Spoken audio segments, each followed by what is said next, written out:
Mecole Hardman is back in Kansas City. Frank Clark might be in Kansas City, according to Frank Clark. The reunion tour is even better than the run it back tour. Does anyone know where John Baldwin's at? It's only Weird Games.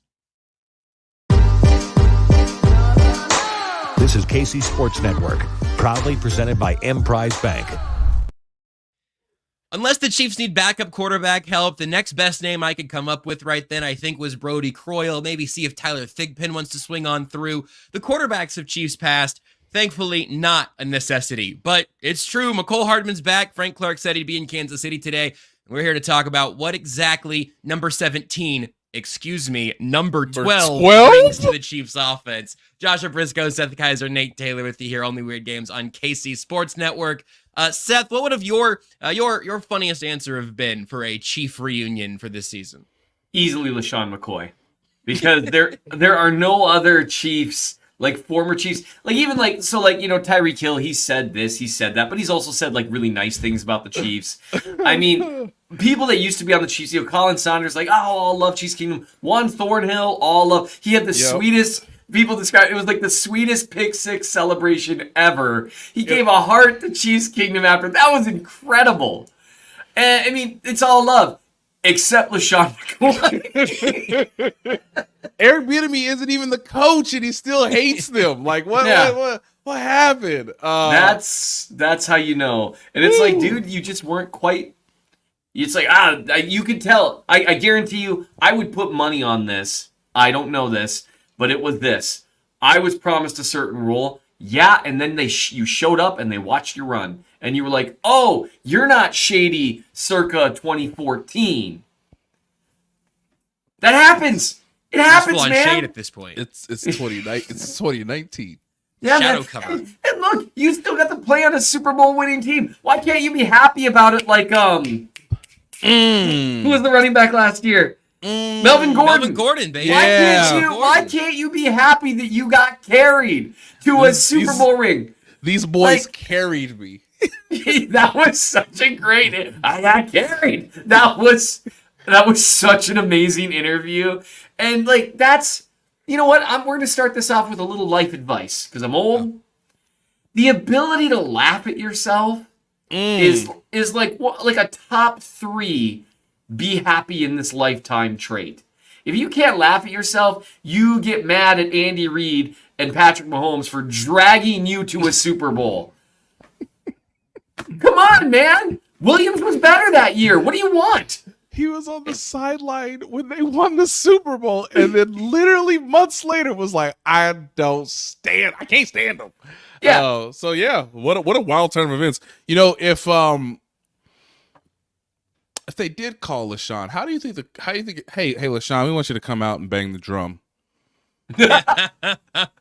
How you feeling about that? When can we send the itinerary in your honor? Like they should offer that. I would like to know. Yeah. Well, I mean, the franchise. Is he busy? No, he's still on Fox Sports. No, he's doing just fine when not discussing the Chiefs. So, to your point, Seth, you know who the real answer is, right? I want to know. I mean, if it were up to me, look, obviously, I've said plenty about Frank Clark. I got to scroll up here for a minute. I don't know who it was. Adam Sheehan that said 55 minutes of chatting bring back Juju would be fun. I got to be honest, it would be fun. There's someone that says 55 minutes of Frank Clark, and I said, I mean, yeah, when do I sign up? Like, when do we press the button? There's so many good candidates, right? Even like guys like Mitchell Schwartz and Eric Fisher, you can understand those. But there's only one answer, guys. He is can I say it, Josh? You can, Nate, if I could stop you from saying things, I would have done it so many times before now. He has the opposite complexion of Trick or Treat.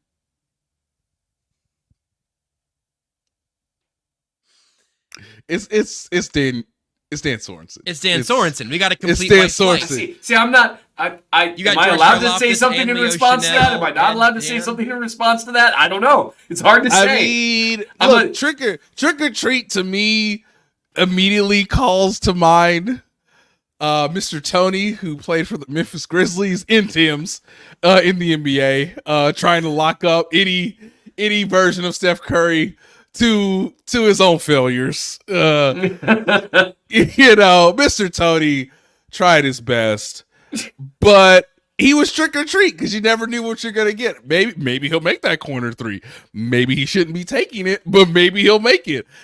Dan Sorensen has the most Richter scale among Chiefs fans that I've ever seen covering this team, where he was like, why is he on the team? To like put him in the Ring of Honor. Yep. Yeah. To why is he on the team? To two-time Super Bowl champ. Yep. To get him off my team. Yep. So we're just on the upswing. We just need to go back to one-time Super Bowl champ. One-time Super Bowl champion, but you get the point. They could have been. He's an honorary two-time Super Bowl champ. Because Dirty Dance. I don't know. He would be. Mitch Schwartz only has one ring. Like, that's just he does like. Yeah, Mitch Schwartz has one ring. Second rings. That would be. There's a few guys I'd put ahead of funny. him. That would be legitimately funny. I would. When they need no safety help whatsoever. Like Bo is a 2-time honorary Super Bowl champion to me. Just if we're keeping personal record books.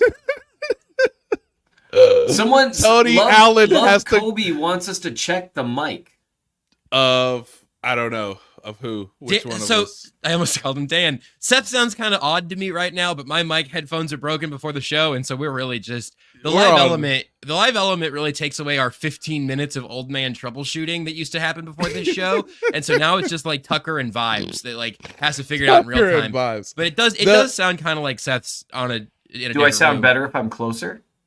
Yes, but you look certainly. worse. I was gonna say you certainly look better. There it is. And, no, I certainly don't. Come on, screenshot it, guys. This is for everyone. Yeah, no, guys. Okay. No, you know what? I'm not gonna say anything because I understand how the internet works. Does my microphone work? Because can anybody hear me? Anybody? What is this? Dan Sorensen. Dan. Is Dan still playing football? What's he up to these days? Is he still bald? That's an inside joke. Is he still bald? But look, Tony Allen kids used to have to guard Steph Curry like his life depended on it. It went the same way for Tony as it would for you and I, which means, hey, there's Dawson Knox running a seam route. Dan, where are you, Dan? Like Dan Sorensen, but also. If Justin Reed, if his coach pulls the code red, it says we just got to do the fake punt up 21, whatever it was, 24-7. We just got to run it. We just got to run it. Then Dan Sorensen will not be fooled. Actually, they should bring Dan Sorensen back so that teams don't run fake punts on them anymore.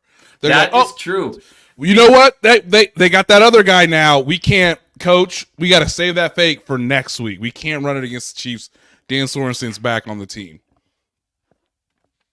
Now they have just their defense out on the field, and it doesn't matter. Right. When everybody in the stadium's like, they're going for it, right? Like everybody, I don't know what it was like in the stands for you, Seth, but I just got the sense that like everybody was like, oh, and then every Viking fan was like, that means they're going for it, right? Our coach isn't dumb. No, I was like, what are they doing? And me and the guy next to me, my buddy that I never learned his name, I mean, he was really bothered. And then they faked it. I was like, of course they faked. How did they not? And then, Dave Powell was like, that was a really good design. If only there was someone whose job it was to be prepared for such things.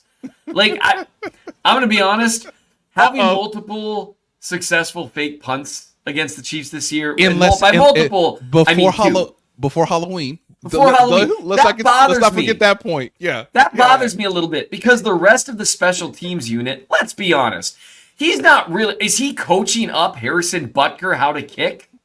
Or Tommy Townsend how to punt? Wow. Or Winchester how to long snap? Did you hear what he said today? I didn't see this coming. Oh, Go ahead and inform him, Josh. Well, somebody out there, Nate, it could have been you, man. I don't remember. Today, there was an hour of pressers today. It was a lot. It was not me. Somebody asked Dave Tobe, like, who's the emergency punter? Because he talked about Tommy Townsend really powering through it, being able to punt. So who's the backup? And Dave Tobe just said Dave Tobe would go out there. No, I just said Tobe to myself because I called him Dave Taub again. Yeah, you do it all the time. That one didn't even register for me that time. Right. Okay, he was asked who would go out there. Dave Tobe was asked who would the backup punter be in an emergency situation like that. He said, we had a plan for it, and believe it or not, it's 15. Patrick Mahomes is this team's backup punter, which I think is crazy for two reasons. One, it's because is there anything Patrick Mahomes cannot do? And two, we finally found a way the Chiefs will let Patrick Mahomes stay on the field on fourth down. He just has to be the punter. Hear me out. Hear me out. Him and let him survey the field. Hear me out. MVS and Justin Watson as your gunners, Patrick Mahomes as your punter, and Isaiah Pacheco as one of the blockers That's in there. That's basically the offense right now. So, hey, coach. Yes, Justin Watson, just go down the Tell field. me that wouldn't affect how. I mean, the other team, they can't even return the punt. Personal protector. I don't give a bleep. Hey, coach. Punt formation? Pooch punt? Yeah. All right, pooch punt. Guys, don't run the pooch punt. Okay, don't run it. Like we'll do our own thing here in the sand. Yeah, that was the beautiful thing about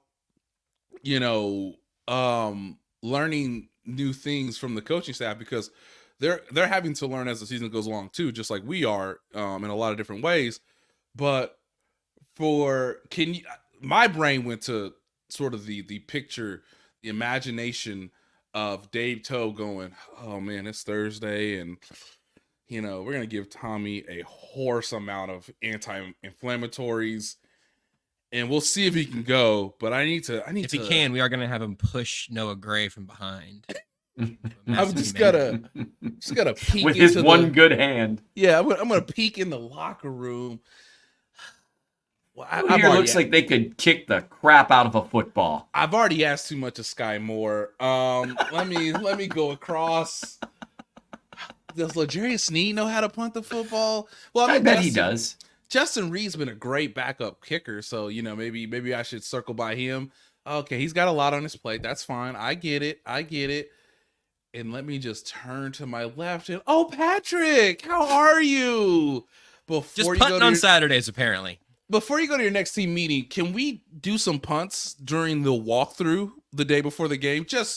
I just want to get everything T crossed and I dotted, and I believe your leg will be warm by the time we need to actually use it on fourth down. Your leg that is definitely too fragile to quarterback sneak, but we're ready to have you just start wailing on some footballs. Well, listen, the Patrick Mahomes special teams connection today was one of the, let's say, Chiefs with numbers in the teens who may be jettisoned into the special teams rotation more quickly than you'd imagine. But the quarterback obviously was not the story of the day, as Mecole Hardman is back in Kansas City. He had a press conference out there today. Seth, I don't know how much of the presser you were able to follow. I know Nate and I heard the whole thing, and there was a ton to unpack going back to his story of what happened last season. I want to actually pause that first and make that kind of the next thing we talk about with Mecole.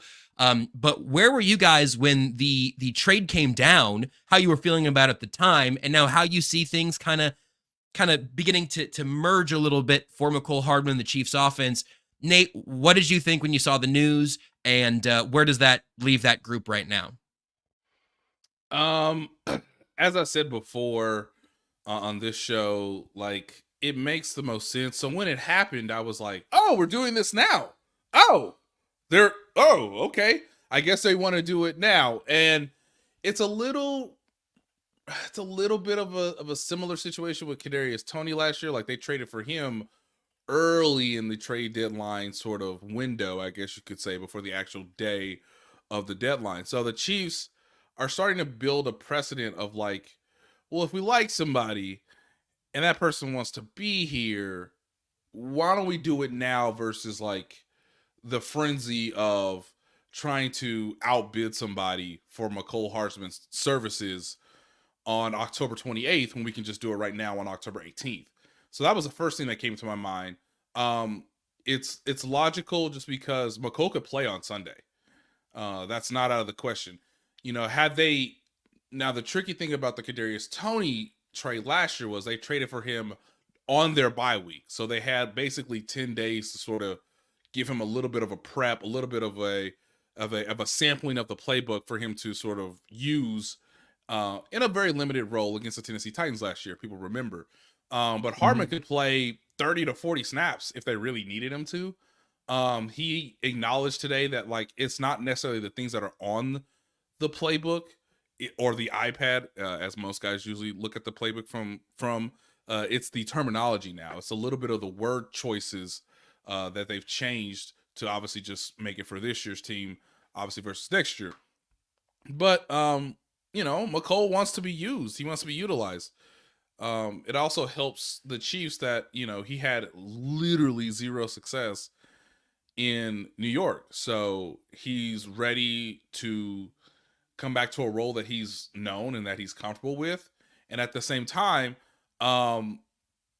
he got something from, I think, Patrick Mahomes through this trade that he was starting to get towards the end of last year, where Patrick was was commending Mecole a ton during the first part of last season. And then, of course, as we're going to get to the second part, Mecole got hurt. And so for Mahomes to sit in the pocket and like, why don't I scrap one for 22 yards?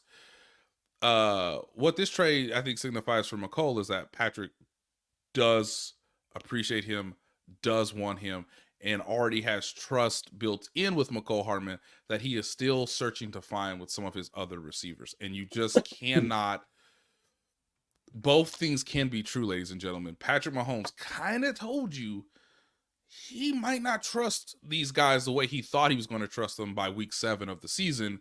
So if there's a guy who's healthy, available, been in the offense before, has helped me win games in the past, yeah, I will definitely be okay with this move versus, some of the frustrations of him, not being comfortable when he throws the ball not to someone with an 87 jersey on.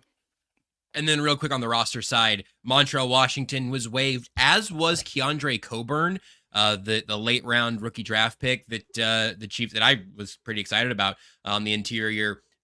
Steve Spagnuolo said that they are very hopeful that he ends up on the practice squad. Washington as well. That was more from Tobe because as a return option. So keep an eye on those guys to return to the practice squad, but they got to go through waivers now, which is unfortunate for a 2023 draft pick. The Chiefs traded for Neil Farrell pretty early before the season, and we haven't not seen really almost played anything him from either of them yet. No. And yes, a lot of jet sweeps. You are so correct, Neil. So yeah, ignore the D-line for now. I just want to mention Washington and Coburn here, and Mecole Hardman will wear number 12. That is accurate. Yep. Seth, what does Mecole Hardman bring to this Chiefs offense that it didn't have, and how do you feel about the acquisition altogether? Some of it depends on whether any of the weirdness in New York has had anything to do with health. I don't think it has. It seems like he's perfectly healthy. Yep. I'll try to do the analysis side of things first. Nate touched on the trust factor a little bit. It's worth noting, the last time we saw Mecole Hardman, he was coming open on a clutch 3rd and 5 in the fourth quarter of the AFC Championship game where he got crushed making the catch. Mm-hmm. That's a big deal. And he's saying he was like maybe 70% healthy. Dude was in pain. Here's the thing. If you go back and watch Chiefs games over the course of the last, 3 or 4 years, and I always tell people they should rewatch games regardless, even if you're not using all 22, because you're not caught up in the emotion of the moment. We all remember multiple snaps where Mahomes afterwards is gesturing to Mecole Hardman, kind of what we've seen him doing with Sky Moore this year a little bit, like, come back to me. No, you need to move over here, whatever. That's just not something he's particularly adept at. He doesn't have that same change of direction ability when he's got to change like 90-degree angles that like Tyreek Hill has. It's one of several things that differentiate the two, even though Hardman has world-class speed, right? He doesn't track the ball really well in the air. There are things that you would notice watching that. But once you've removed the emotion and you've removed a certain preconceived type of notion that you have about a player, you know what else you'll see? Multiple 3rd down catches. You will see 5-yard jet sweeps turned into 20-yard plays because he's got unique and rare speed. That is something that matters. And so what happens, we tend to place players into one of two categories. They're either stars or they stink. And that's just not the way the world works. Right. Especially someone who's drafted in the second round who, should the Chiefs have drafted DK Metcalf? Sure. Yeah. 100%. Yes. Should they have drafted T. Higgins? Yes. Absolutely. But that has literally nothing to do with the player himself. And so Hardman has been a useful player from the moment he hit the field in a niche role. But that niche wasn't just jet sweeps. That was a big part of it. Wasn't just wide receiver screens. Was a big part of it. You know what else he can do? He can run away from guys on a deep crosser. And if you're playing man coverage, man coverage with a single high safety like teams have really kind of wanted to do, or you're playing quarters, who can split that? Mecole Hardman. And he did it. Now, did he do it a ton? No. Did he do it enough to be a little bit dangerous on film? Sure. Is that more than you can say from what they currently have on the roster and what they've shown? Absolutely. And that's what people have to understand. A 1% improvement is still an improvement. And I really think that, since we're doling out the life advice today, we spend so much time in our lives looking for a 50% improvement on something because we hate incrementalism, that you don't want to improve steadily, a little bit at a time. But almost nothing happens all at once. I think... You know what my track coach used to say? Shout out to Coach O'Neill from Hickman Mills High School. Shout out to Coach O'Neill. Nate, it's not magic. That's what he used to say about improvement. No, you have to literally do it. It's not magic. It's an incremental thing. Mecole Hardman, based on what we last saw from him, is better in this offense than any Chiefs receiver has been this year. Probably not as good as MVS was last year, right? Mm-hmm. When Mecole Hardman was also on the field sometimes. Yep. And Juju Smith-Schuster last year, but Juju ain't here. Mm-hmm. He's better than Sky Moore's been this year. He's better maybe than Justin Watson has been this year. I could argue on that. We've done some stat exaggerating on Justin Watson. 2 big catches a game has suddenly turned him into prime TO. Exactly. I'm not sure. And that's a great example. That's a great example of how expectations alter reactions to results. If someone has low expectations and they do the bare minimum, I once said to my wife, I was like, sometimes I feel like lately you're just being mean to me constantly. So if you're even just a little bit nice to me, I'm so grateful that you don't even have to put in any effort. Now, this is a long time ago. And she actually admitted later on that she was trying to kind of push me away to get me to break up with her because she was scared and it was a whole nother thing. So I had to pull the car over and be like, you know what? You're going to have to leave me. You know that? So if you're trying to get me to break up with you, good luck. So, because I'm not going anywhere, so you can just be as mean as you want. Now let's go to your parents' house and have a nice dinner. And we drove there and we got married 2 months later. Incredible. She needed that. I do not remember how I got there. Incredible. Anyway, because expectations cause us, we have this idea that we are somehow looking at reality objectively, but we're not. We're viewing it through our lens of preconceived notions. And that's what happens. So when Patrick Mahomes has a game that's good, but not great, it's Mahomes has been kind of trash this year. Maybe for him. Or that's just such an important thing to understand. I love Adam Sheehan. You good, Seth? It's hard to, how's everything at home? So everything is great at home. I love my wife. She's amazing. But anyway. So, and what, Seth? And what? Oh, she's so hot. So scintillating. hot. Smoking lava. We're talking could melt the ring of Anytime we power wanted to talk about Mecole Hardman again would be so okay with Heat me. wave. So somebody comments, I did not have this podcast becoming a sermon on my bingo card. Hey, welcome to the show. First time? Half of them get here. I'm How sorry. That would be on the Times Hours bingo card. Yeah, and I guess welcome to Only Weird Games. Seth is Only still Weird up. Games. I knew that. So anyway, with Mecole Hardman, I think a lot of the reaction is based on people that are still hung up on the fact that he was a second-round pick. Does he add something to the field? In theory, yes. So that was a long road to a short thought. The schematic side of things, last we saw of him in this offense was better. You had a conversation with your wife in the car on that road.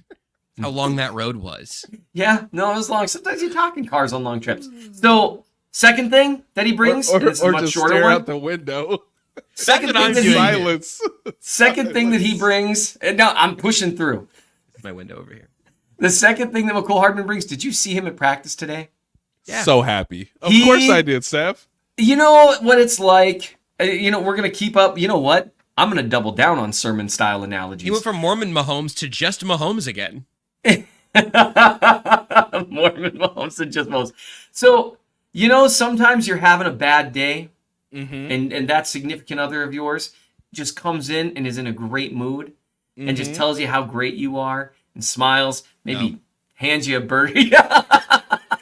Does it sound nice, though, hypothetically? It sounds great. Sounds great. Yes. It sounds incredible. Sometimes you need to come home and you're just greeted by, hey, I heard you were kind of having a bad day. So I actually made some cheeseburgers for dinner and we got some fries here. I toasted those cheeseburger buns. They're nice and toasty, just how you like it. I didn't just say toast those buns because I knew Josh was going to go a place with it. Insane. And they sit down just like, you know what? I think you're doing a great job. What about how this show has gone over the last couple of months? Makes you think that I'm the wild card that could drag us off the rails. What exactly have I done in this show's recent history to earn that?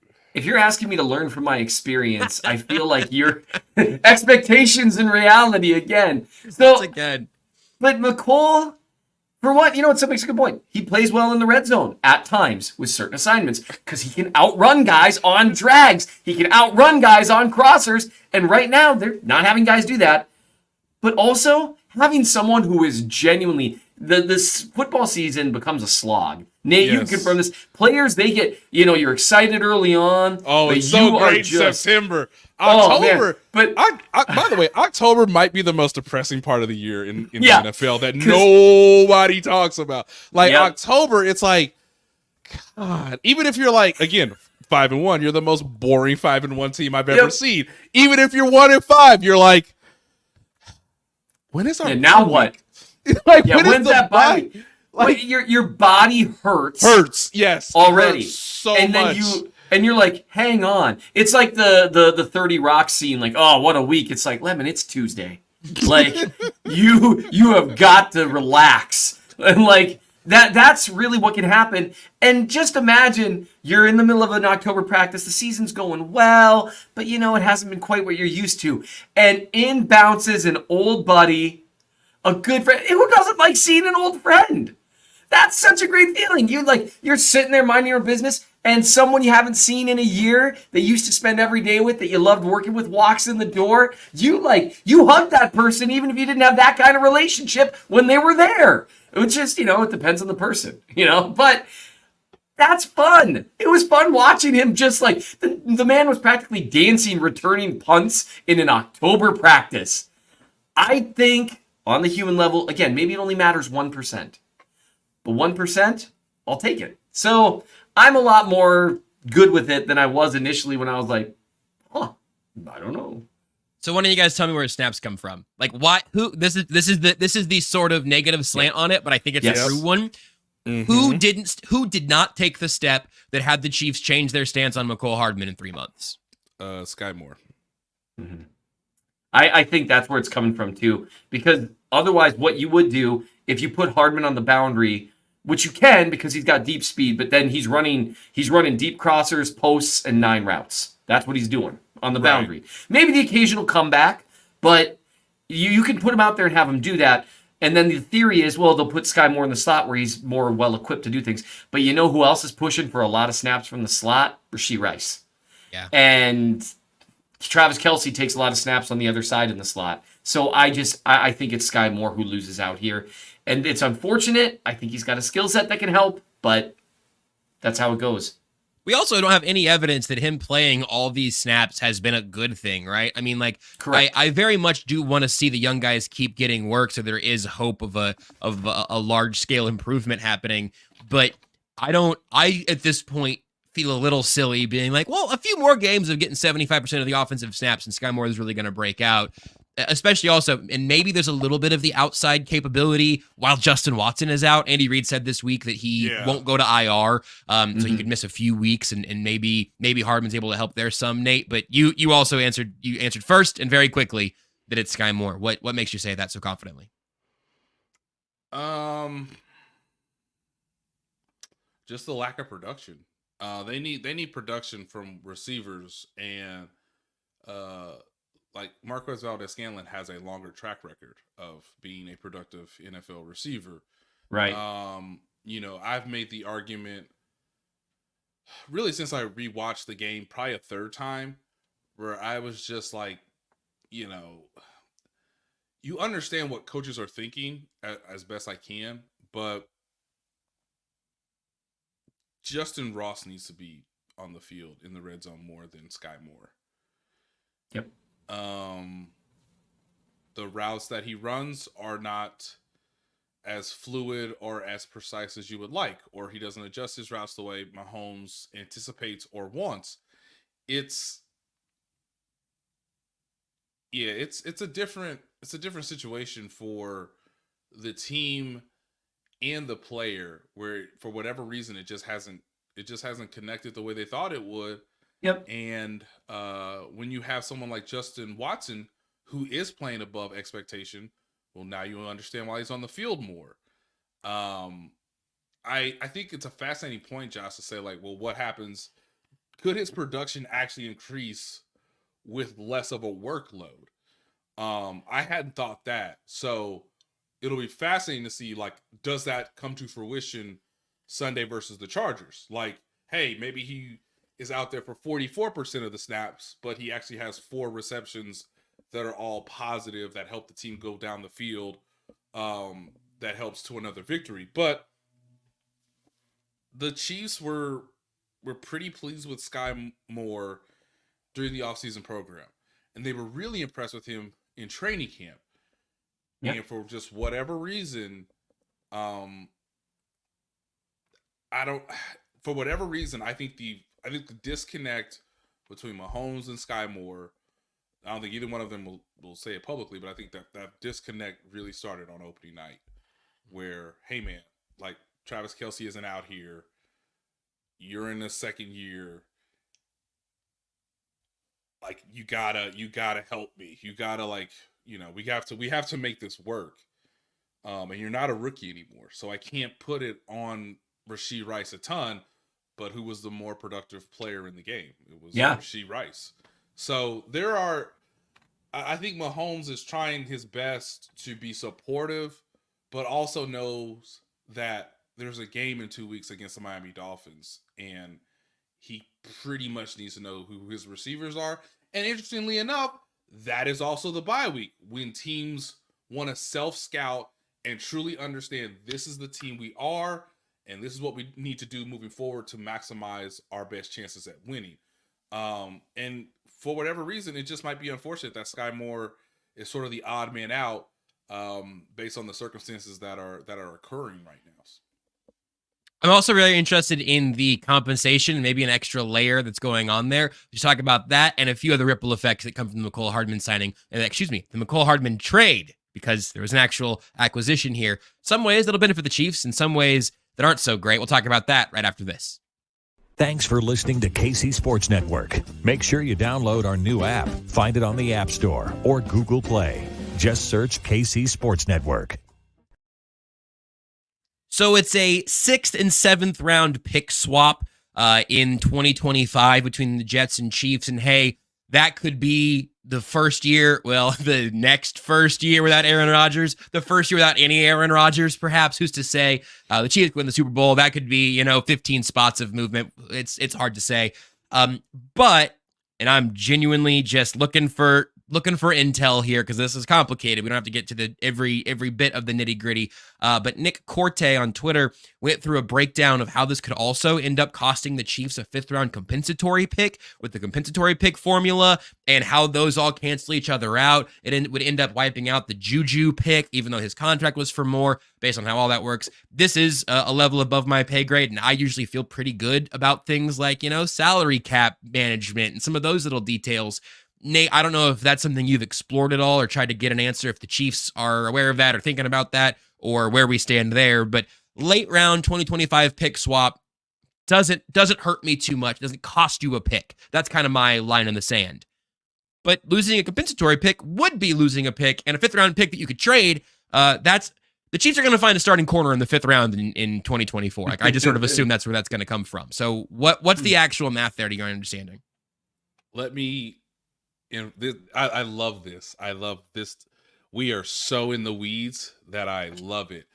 But I'm about to make it a lot easier for everybody, okay? Just stay with me. Josh, who is the general manager of the Kansas City Chiefs? Veach, last I checked. And Seth, what does Brett Veach do on day 3 of the NFL draft? He drafts a starting cornerback. That has occurred. But there's also another thing that he drafts the best running back he's ever drafted. He trades up. Thank you, Seth. That is the answer we're looking for. Survey says yes.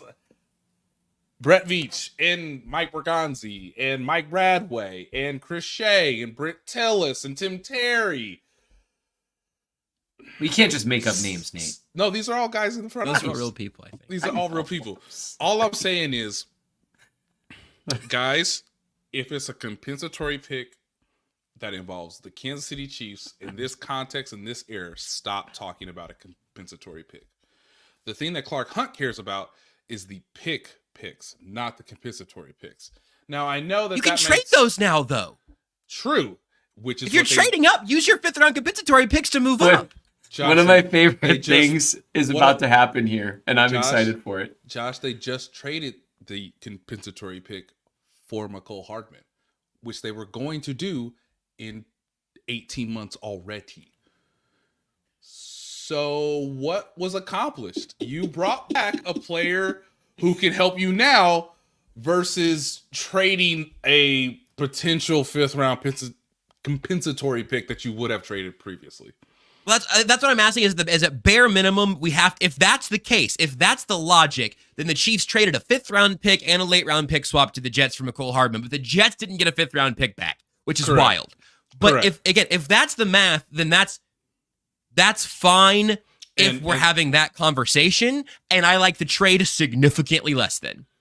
Well, the Chiefs will also say, and again, this is the Chiefs saying this, not me. The Chiefs will say our scouting is good enough that we will still find a good player at that pick range, even though we moved down to help us. What they assume will be better than the difference. But Nate, of picks. Why trade up on day 3 if that's the case? If your scouting department is so good that you're going to find value, why would you trade up in the day 3? Just stay there and trust your department. Do you like a majestic white horse on a sandy beach? Love a majestic white horse with a malfunctioning pancreas. What happened? What needed to occur for them to acquire said majestic horse on a sandy beach? They had to trade up, which I think people forget. And who did they trade up with? The Jets. All I'm saying is this move has already happened before, and get your 5th round compensatory picks out my face, basically, because the team is trying to win now and solve a problem now when they feel like their own scouting department will solve issues later in the draft. Man, imagine how good they'd be if they could have watched Mecole Hardman in the flesh the last 4 years. I knew I was gonna say that. I love this. I love this back and forth because I know what is reality, which is that 5th round compensatory pick may not mean anything because it would have been packaged to move something else. Because all they do, I mean, I don't know if they shouldn't you shouldn't talk in, it's not all they do, but a large part of what they do on day 3 is who can we call to move up? Who can we call to move down? Like, we really like Jamari Connors. Would people say it's wild for us to pick him in the 4th round? Yeah. Blank those people. Make the call. And guess what they did? They moved up in the 4th round. Probably would have used in the 5th round pick compensatory if they had one to weaponize to go get Jamari Connor, because they believe their scouting and the player will fit the system and get better over the life of his rookie contract. So yes, they also just cut one of this year's J3 draft picks. That's a more convincing argument, honestly, is that say it's a crapshoot and it doesn't really matter. Well, the issue with that is, and that I think is the worst part of this, not the actual potential losing a 5th round compensatory pick. It's the idea that Chris Jones may not be on the roster next season. And you better know for a fact that no one is going to claim Keandre Coburn off waivers, because you would like that player to be available in years 2 and year 3 of his rookie contract to be a serviceable player. Keandre Coburn is not asked to do that right now because he's a rookie on a roster that is largely stacked, which is the same for Felix, which is the same for BJ Thompson, which is the same for really Tremari Connor. They have just found ways to sneakily put him on the field at times. But all these guys are supposed to be developmental players for year 2 and year 3 of their rookie contracts. So why would you waive a guy that's part of this plan because you traded for Neil Farrell, who plays the same position? Yeah, that's a strange one to me. That's one I can't explain, as well as, hey, they may have lost a compensatory pick, and to them it's like, well, we just traded that pick to move up to solve a problem for now. For 12 games of Mecole Hardman or whatever it'll end up being. Like that's not the same thing as trading up for a rookie with a full rookie contract. True, but it's 15 to 16 games depending on how the postseason goes. Yeah. But like a partial season of a guy who said he wanted to be back in Kansas City this offseason. For about $1 million, once you figure and out that's true. That's base salary and the bonus roster bonus game. The Jets will have a higher cap hit for Mecole Hardman next year Seth than the wants Chiefs to talk, do this year. I keep spitting out facts in perspective. Go ahead, Seth. Go ahead, Seth. We're arguing over a fifth round one of my very favorite things. Thank you, Neil. A fifth round compensatory pick really is a sixth round pick. Is when Josh hears something. But do they matter or not? I just want consistency. I just want to know if those picks matter or not. Do we care about a 6th round pick, or is it no biggie if they cut Keandre Coburn? Josh, they're going to trade up for a cornerback who's below the Mason-Dixie line. We all know this. Absolutely. So they have one less pick to do it with. They could use that 5th round pick to do it. To do that. They could use. That's what I'm saying. Trading those picks matters. So one of my favorite things is when Josh hears something that makes no sense to him, and then someone, it's usually me, tries to kind of play devil's advocate. It's like, well, one reason they could be doing this is this. And Josh, you just can't handle. You're like, but that doesn't make sense. It doesn't make sense. And I love it so much. I don't know what my job here would be to do if it wasn't to say, hey, doesn't make any sense. I saw that coming a mile away, and I was just like, oh, this is gonna be so much fun. And Nate handles it so much better. I do think if it is going to cost you a 5th round compensatory pick, it's weird to me that they would treat an asset like it's not an asset. However, I guess it is what it is. I would have rather they paid Mecole Hardman $4 million than potentially risked. Although, I mean, they just didn't have the assets to do it. Right. So I think that's why it's weird. But at the end of the day, they also, I think, tacitly, what you can read into this is they were wrong about something. They really thought Sky Moore was ready to take a jump, and he hasn't. They really thought they were letting stuff leak out. And you know the Chiefs are a locked box. If people are leaking in the offseason, you know the Chiefs think of him as maybe a wide receiver 1. Someone said that to someone. And now, given his usage... Andy Reid said it on television. Yeah, but that could have meant anything. So... Incredible. See, and I'm sorry. That's not fair or nice or good faith. So they really, I think they really, remember how this offseason we were talking about the floor and the ceiling of this group. And the ceiling was really exciting. And to an extent, still could be. But you needed at least one guy to really hit. And right now, the only guy that looks like he might hit is Rashee Rice, which is great.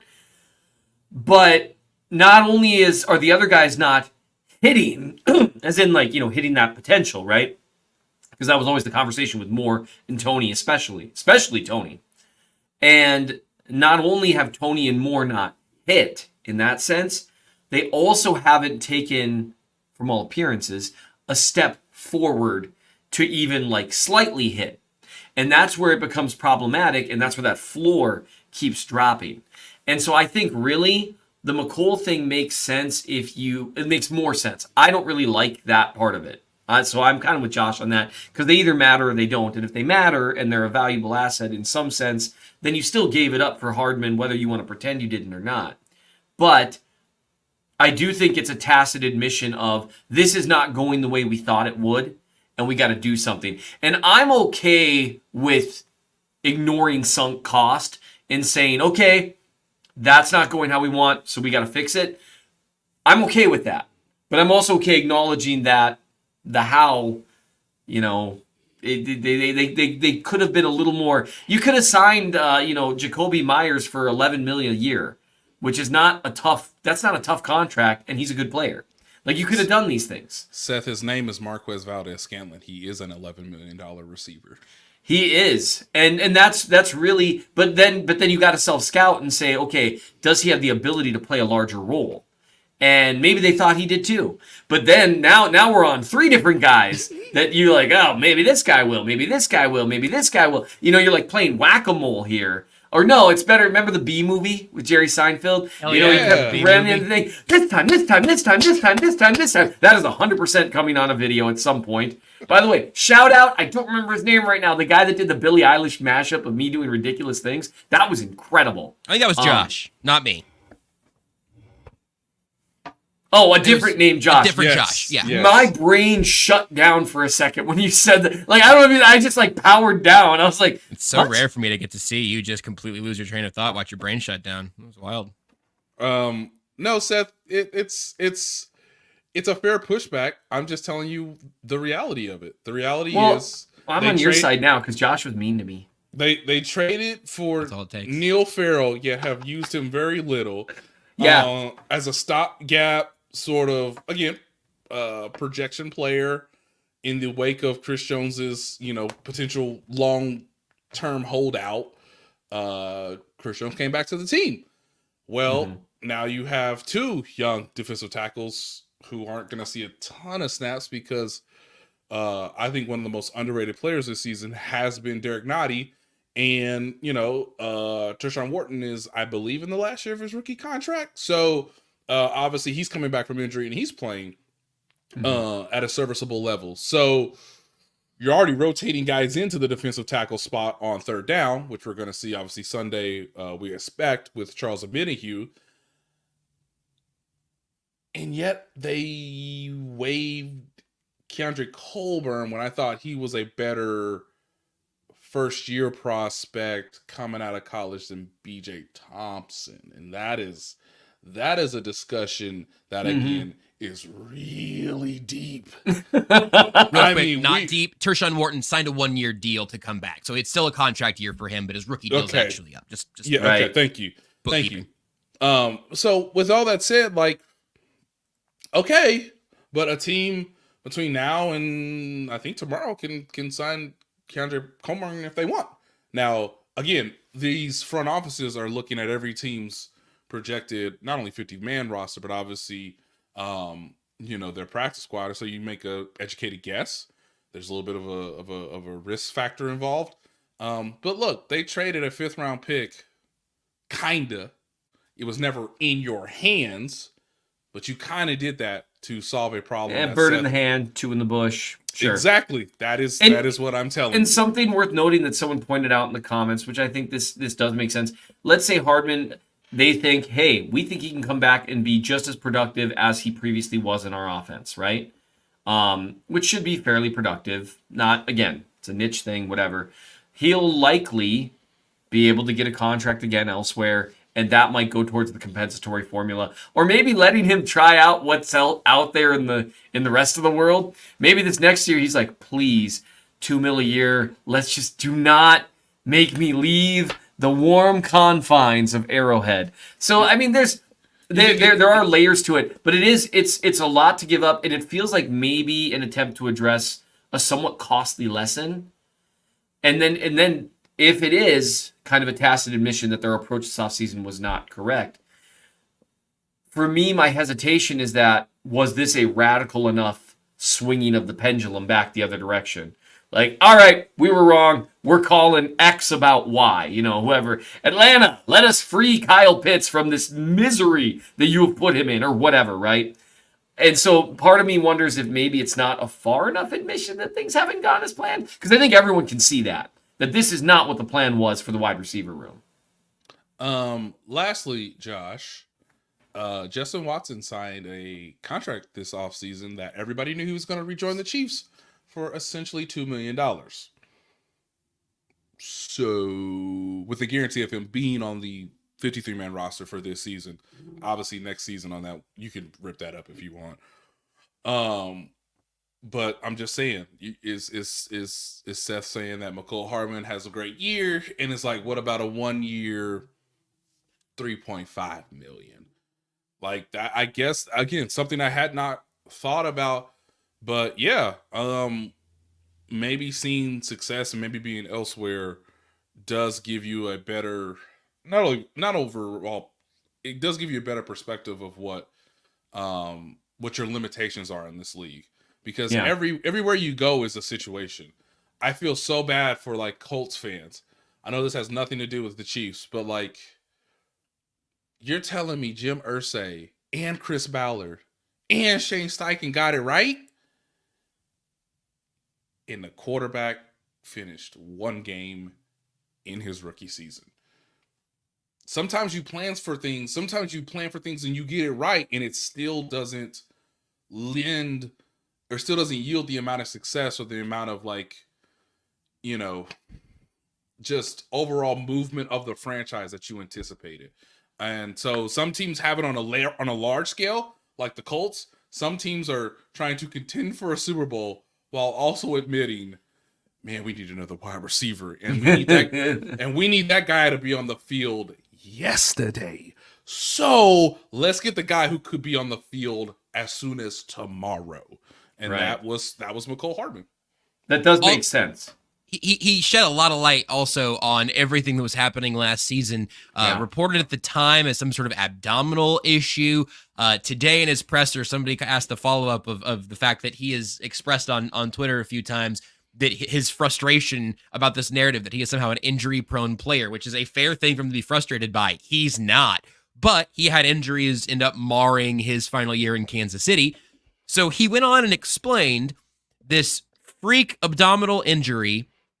I've already forgotten what the scientific name for it was, or several specialists apparently disagreed on what it ultimately ended up being, but a pain that left him eventually calling Rick Burkholder the day after a game, calling back a few minutes later, and ended up in pain going to the hospital with what ended up keeping him bedridden for 10 days, unable to feel his legs for 4 or 5.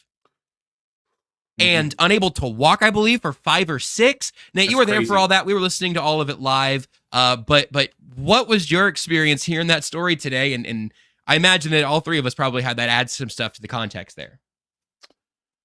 Now, I did know this last year. I knew that Mecole Hardman was in the hospital. Didn't report it because I didn't have all the facts and all the details. But when I found out that he was in the hospital, there were serious questions that he would play again next for the rest of that season, right? For the rest of last season. Valiantly came back in a very commendable fashion, as Seth said, to start the show, about his contributions to the team in the AFC Championship game, that Andy Reid sort of made as big of a deal as he could possibly do before turning the page to the Super Bowl. So,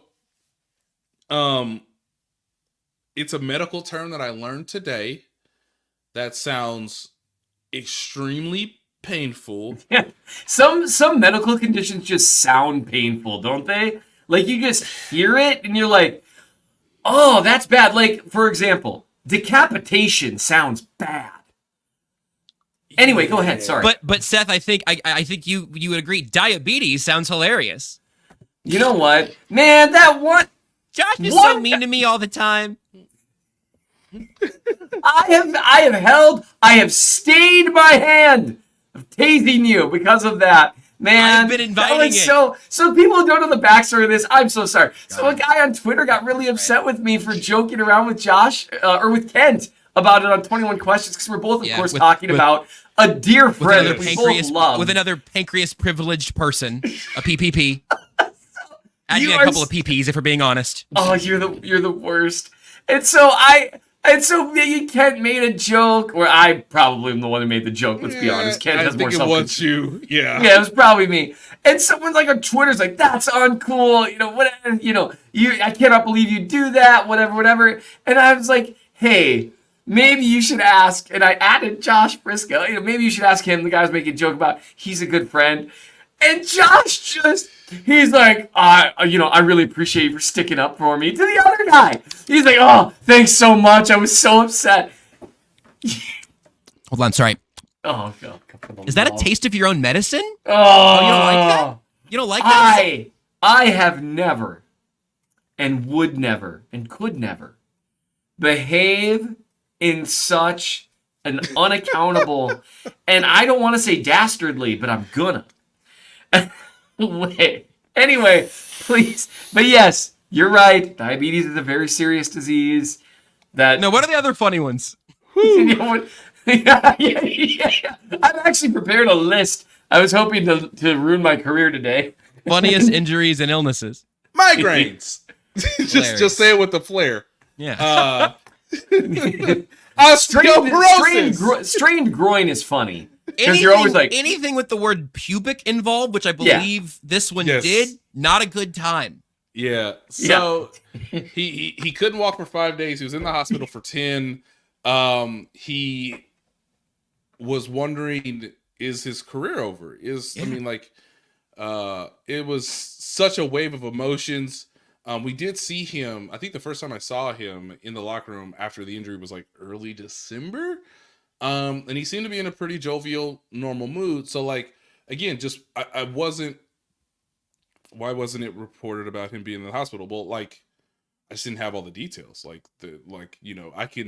I hear things, but like, there's gotta be a level of even more reporting to make sure that like you have, like, you do especially, correct me if I'm wrong, but especially when you're in like heavy duty medical territory. Yeah. As opposed to missed practice with the groin strain is different than hospitalized with the disease or an injury that we still don't really know. It's right. There's a difference between an injury that occurs on the football field and some kind of illness, some kind of, what we know about Frank Clark is stomach issues that went on for 3 years. Clearly there's something more going on there, but and I have information on that too. I've just it's a nunya. It's a nunya. It's stopping him from playing. That's what they are obligated to report to the league. Right. And there's got to be a certain point there, right? Like, not everyone's out here like me, just like, I had appendicitis and almost died, but then I live tweeted watching Bird Box, like, I'm sorry. I just know Nate loves that voice. I know a lot of things, guys, but like, I want to be very detail oriented and I want to report it in the most respectful, like, humanistic way possible. And look, all I knew and all I heard at the time was that he was in the hospital again with an abdominal injury that is way above like whatever, like it was even above what the Chiefs medical staff was doing. Like, he was being taken care of by someone not employed by Clark Hunt, basically. So it was a complicated situation, but when I saw him in December, you could tell he was starting to like gather what truly happened, but just didn't want to say it at the time. So of course it was really worthwhile for him to be honest and forthcoming and to explain his perspective on it all, because there were parts of what he said today that I already knew. I did not know the medical term, and I did not know I think I knew he was in the hospital for a week maybe, but I didn't know the exact length. I didn't know the fact that he had lost like legitimate feelings in his legs, even though he played, and I thought this was a very key point from him, and this tells you how violent this sport is, which we should not forget, but it's so entertaining. It is cocaine, so I cannot remember what I did 2 quarters ago. But also, I know some people were waiting on the cocaine references. This streak yet again continues. Oh, good. That's becoming a thing. Yeah. Sometimes you do cocaine and you're like, I don't know why I made that decision. I'm saying yet again, I'm saying this like I have experience, yet I have no experience whatsoever. So that's what somebody who doesn't want people to think he has cocaine experience would say. You gotta throw him off the scent. Which isn't that hard if you can't smell anything. Nice.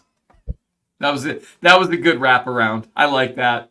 That was a good wraparound. Just and scene. So the game is so violent that he finished the game against the Tennessee Titans last year, that they went into overtime, that they went and won.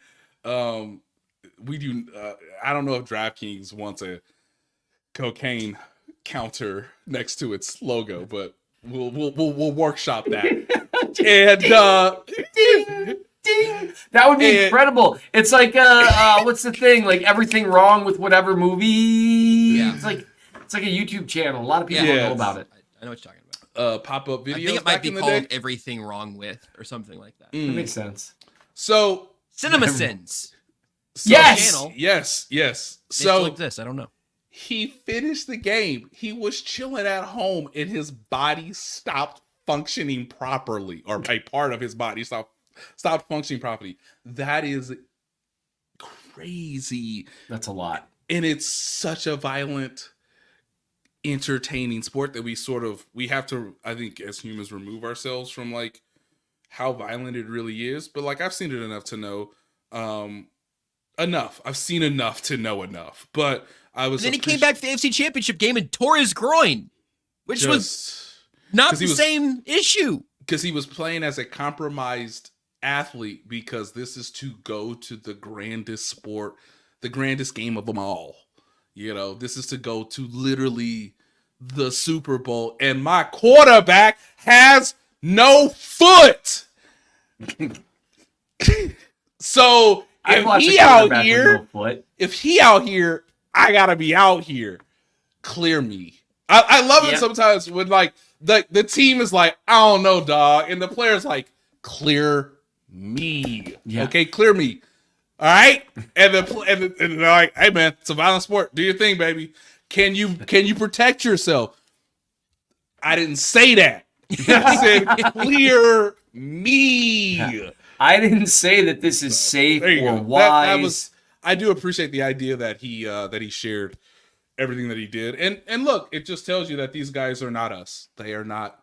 I mean, they are human, but they're not me. They're not us.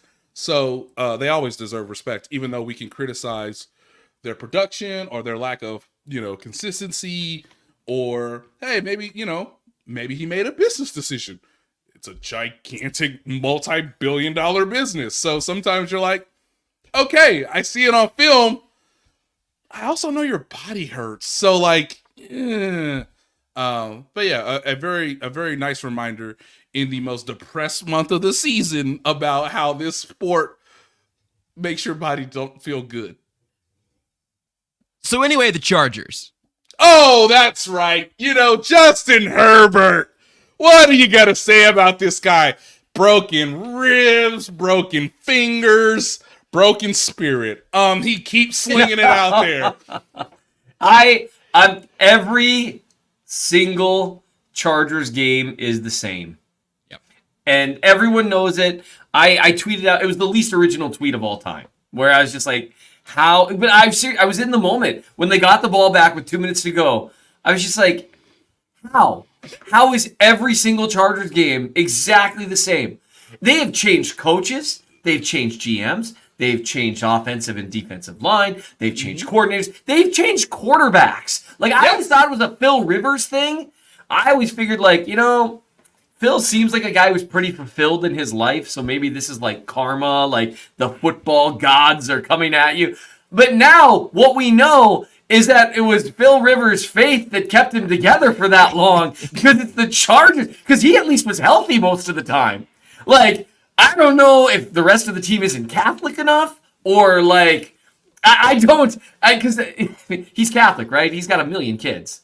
There's little Baptist humor for you. A little stereotyping. There's one season since I've been on this earth that is different from all other Charger season. And you know who the quarterback of the Chargers was that season? Stan bleeping Humphries, okay? Stan Humphries, if you listen to Times Ours of last year. Look, guys, I know way too much about Stan Humphries because he somehow led the Chargers to the Super Bowl. That's incredible. Did something that Dan Fouts couldn't do, that obviously Phillip Rivers couldn't do, even though he played the AFC Championship game also on one leg. Don't forget about that. And now, can Justin Herbert get through a season healthy just once, Lord? Once. I'd like to see a healthy Justin Herbert and a healthy Patrick Mahomes compete on the same field. It's not going to happen. It really is. It is uncanny. And so here's the deal. I expect the Chiefs to win an incredibly uncomfortable game on Sunday. I am so ready. Like, I don't expect the Chiefs offense to have a bounce back game against the Chargers defense, because the Chargers defense has traditionally, over the last many years, ever since they added Derwin James, really, I mean, they play the Chiefs offense as well as anyone. Khalil Mack apparently went through the whole cloning himself process from that one movie with Paul Rudd. And so I can't remember the name of it, and that kind of bums me out. But anyway, he seems like himself.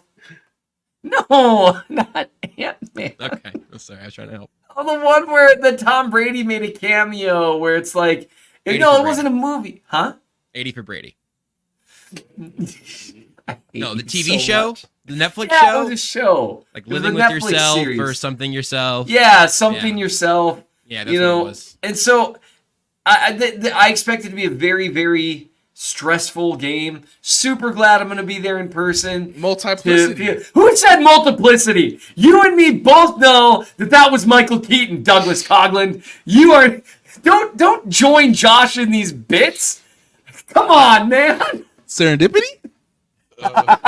Great film. Underrated. Ghostbusters Afterlife. Okay. The Chiefs will 1,000,000%.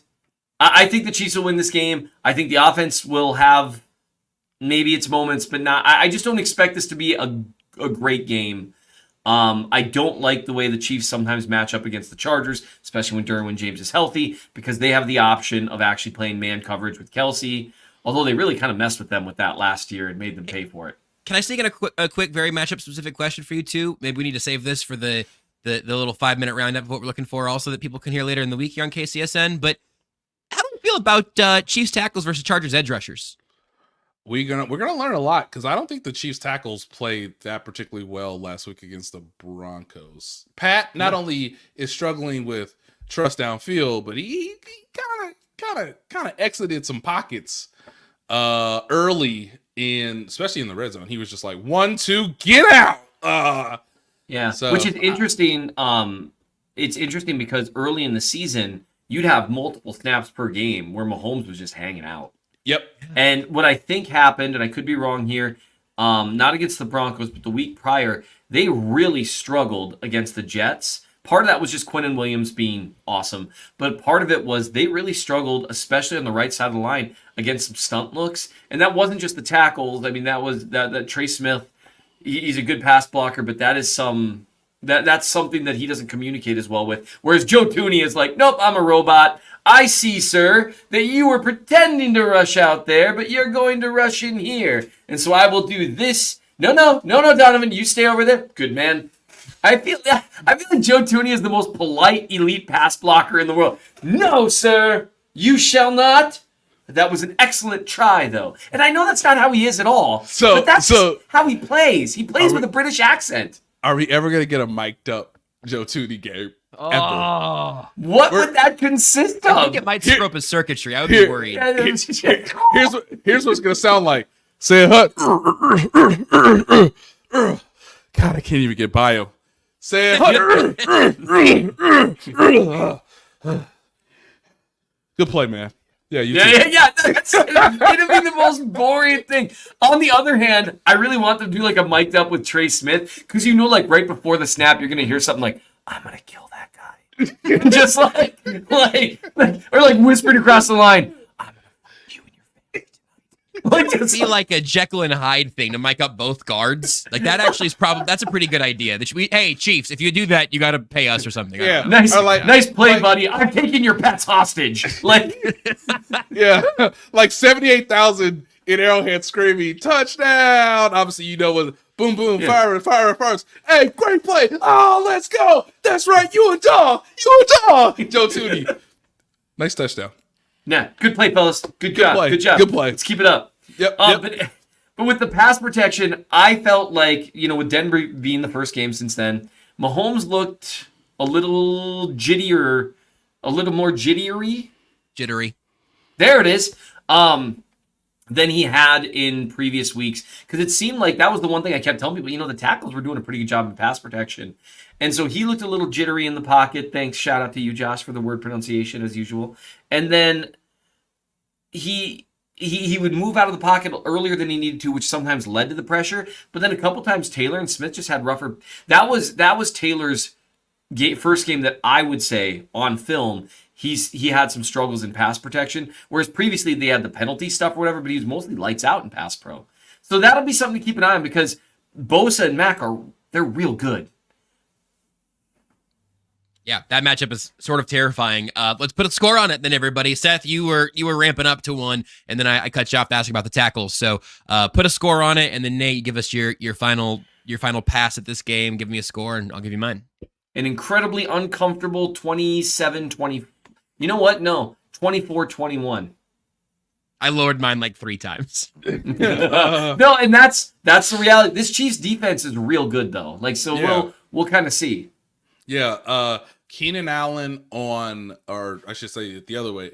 L'Jarius Sneed's going to be on Keenan Allen. I would expect quite a bit, so keep that in mind as well. He's a tough cover. He's a man coverage guy. He's a tough one to follow. Sorry, you go ahead. Shifty. You talk about a route runner. My God. I'll be the contrarian. Chiefs 31, Chargers 23. Again, more points than anyone scored against them so far this year. But Justin Herbert in a comeback attempt, down 8. No, they'll throw up. 2 minutes left. Yep. 1 timeout. Go the length of the field. It's because every single Chargers game is the same and always has been and always will be, and you'll never escape Chargers fans. There's no hope. Every day of your life is going to be like this forever. And there's nothing you can do about it. Hey, sometimes the changeup is Chargers down the field to take the lead. 99-yard interception for a touchdown. Yep. There's just something. That's the curveball or the changeup to the usual fastball. Yep. I lowered mine 3 times. I've written down now 23-20, and not the way you would think. That's what I've left behind for Chiefs Chargers. Is it's not field goals and touchdowns. Like there's going to be a 2-point conversion, maybe a returned 2-point conversion. Definitely a lot of field goals for the Chiefs. I have no idea what Brandon Staley's going to do. He's my least favorite thing now, which is just inconsistent and also the face of the analytics movement. So I'm not thrilled with my patron saint at the moment either. But I will go ahead and buy into the Chiefs defense and assume that Harrison Butker is the highest scoring fantasy player for the Chiefs, not named Patrick Mahomes or Travis Kelce. Staley's going to go for it with 4th and 5 from their own 35, and then he's going to punt on 4th and 1 from the Chiefs 30. And someone's going to call into the post-game show and make me explain it. Yep. I can't. I don't know why. All right, well, then I think we've got it. I think we've covered most of the things that have happened. It's been busy from Mecole Hardman and all of that. We've mentioned Charles Omenihu, talked about him in the weeks leading up. If you want to read more about all of this, I got 2 great places you can do that. You can go to theathletic.com and read Nate Taylor's work up there. Nate, I imagine probably some Mecole Hardman sort of content on the way. Oh, so he's getting a phone call from Somebody's calling again. me. It's. Do you guys both get phone calls? What happened there? No, it was me. It was me. I forgot to put my phone on silent. Quite the production today, guys. Gotta be honest. What a day. I too have people who love me. And then Seth, you can read him at mnchiefsfan.substack.com, bit.ly/Seth really hates money if you want to get that good deal. What's next, Seth? I think didn't even talk about the last thing you just wrote. No, yeah, you could check out. I wrote about the Chiefs red zone issues. Some of it I think will surprise you. He said teasingly. And then the Mahomes film review, I got to get the film done there. I'm going to be on the road pretty much all day tomorrow, starting noon, because I'm coming to Kansas City, baby. So I will try to post it tomorrow morning, and we'll see, because I don't know if he was very as good as he normally is against the Broncos. So I should probably write about that. It's kind of weird that we're talking about like, all right, and so Seth, your 2 film reviews are the 2 ways the Chiefs offense was like way worse than you expected it to be. It's a weird timeline that we're in. Maybe another reason that the Chiefs needed to acquire Mecole Hardman. Did that, and we'll continue to break that down. Plus, Thursday Night Football tonight. If you want to listen to that, you can do that on Sports Radio 810 WHB. Your home for the NFL in Kansas City. Primetime games, all that. Jags Saints tonight. You can check that out over there as well. And with that being said, Nate, I think it's time for you to mercifully get us out of here. What will get me to watch the Jags versus the Saints? Cocaine. Jeepers. Did you say Jeepers?